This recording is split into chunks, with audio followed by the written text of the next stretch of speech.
階の陶芸家にいきなり切りつけるとは随分無粋な輩だな。彦清十郎は一階の陶芸家ではないでしょう。なんだお前か。 Hiko Seijiro, the Giga Chad of the Kenshin verse. Finally get to see him. Finally in the new anime we get his reveal. And if you guys don't know, he is Kenshin's master. He is the master of the Hiten Mitsurugi style, and he's incredibly OP. He's also like 40-something years old. And, you know, according to the wiki, he's vastly superior to all the other characters. But even the author said that I think he's like double or triple, like even Kenshin. It's just, you know, not to spoil things. He kind of goes easy on Kenshin, so some people think like Kenshin is relative. But no, this dude is like very OP, and he's like almost twice Kenshin's age, excuse me. He is very, very OP. Well, let's put it that way. He is the Giga Chad of the franchise.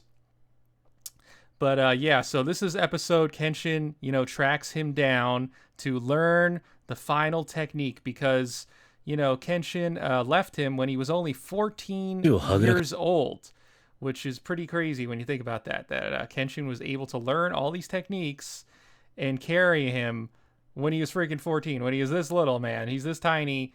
And yeah, Hiko took him in when he was like really little because Kenshin was an orphan. For the people who don't remember, his family was killed by like bandits, and Hiko took him in, you know, which they really get really into that, and the whole like Samurai X really do a good job with that.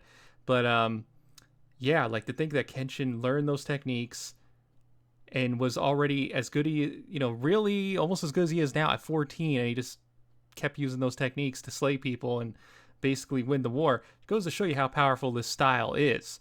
And Hiko basically tells Kenshin that it's like a battleship on the battlefield. It's just incredibly OP style of swordsmanship, of kenjutsu, and that's why he doesn't want, you know, he didn't want Kenshin to use this in the war. He thinks that like apparently all the former masters, including him, believe that you don't pick a side in a war because it has unintended consequences, which he explains like Shishio coming to power or potentially coming to power and bringing in a whole new era of chaos. And he even brings up kind of what happened with the Seki Hotai with all the chaos of that, the, you know, corruption, killing people.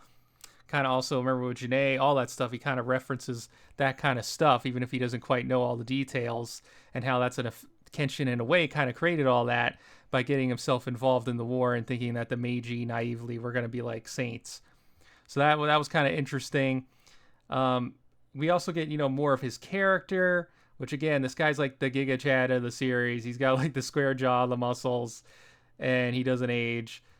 Apparently he's, you know, Kenshin finds him. He's a pottery guy making all these pottery in the woods, living under an alias, so nobody can find him. But you know, remember Kenshin's friends with the old dude who's head of that ninja group, the Obi-Waban group, so they're able to track him down, and Kenshin's able to have a discussion with him about, you know, all the stuff that's going on and how he wants to learn this technique, which again, you know, Hiko basically says no. Overall, you know, it was really cool. You know, the episode, it was the first half was pretty slow. Also, man, look at this shot. Is this the first shot of Usui? I think so. Man, look how cool everybody is here. Look, Shishio's girl, my God. That's crazy. Also, at the end of the episode, you see Kenshin reunite with Karu. That was sweet. That was really cool. Now, the first half, it's a little slow. You know, they're trying to find out where Kenshin went. And then, you know, they figure it out. I mean, the old guy knew. And Masao, you know, she's getting teased because they're saying that, well, say the girl who owns the cafe restaurant implies that Kenshin hooked up with Masao and says, you know, because Masao like misword says that like Kenshin stayed at her house 3 days and everything, and they're together. And Karu has this face because she thinks that Kenshin hooked up with Masao, which is actually really creepy if you think about it, especially if you consider what happened with the offer. So it's like, ooh, that's kind of weird. But you know, Karu believes it and like chokes her out, which is kind of a little bit funny in a dark way. And then of course, yeah, the second half they go track down Kenshin, and that's where things get really spicy. So you have a slow first half with a tiny bit of weird comedy. Second half, I would say, is like really, really solid. Also, like just the finesse of him moving around, the animation with that, and you know, you get to see the owl. Where's the shot of that? Trooper of the owl at the beginning. Yeah. Let's say the sword. You know, people keep saying like the animation is bad. I'm like, bro, like how are you saying the animation's bad here? This animation is amazing. Like, come on. Like, look at the detail of this owl. Look at his eyes. Like, I don't know. Maybe some people need to get their eyes checked, because people have been saying, like, I saw some people saying the last episode of bad animation. It's like, what? Like, how? Like, I understand as old fans, we're always going to prefer the old animation, but the new animation in this series has been fire. Like, if you want to see bad animation, there's some series I can freaking tell you. I mean, just look at season 1 of like Dragon Ball Super. That was like really bad. This is really god tier animation. Okay, like this is better than freaking animation in like season 2 of One Punch Man. Okay, like the animation is really solid in this series. So, you know, for the people saying that the animation is bad, I don't know what they're smoking, bro. I really don't. But yeah, I'll say it was a very solid episode.